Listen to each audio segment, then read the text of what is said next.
Sa umpisa pa lang, crush na agad yun ni Nicole. Ipinagsabi niya sa lahat.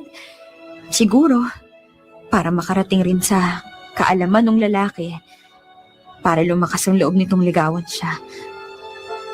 Pero kamukat-mukat ko, ako ang niligawan ng lalaki. Oh, kasalanan mo ba yun?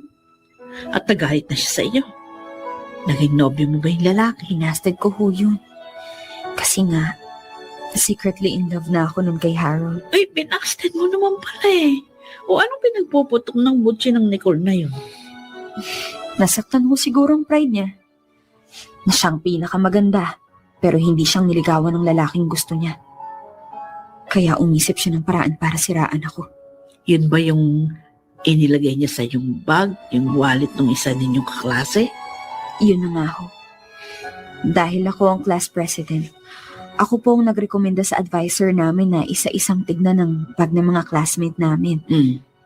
At nagulat ho ako nang sa bag ko nakita ang wallet ng kaklase ko.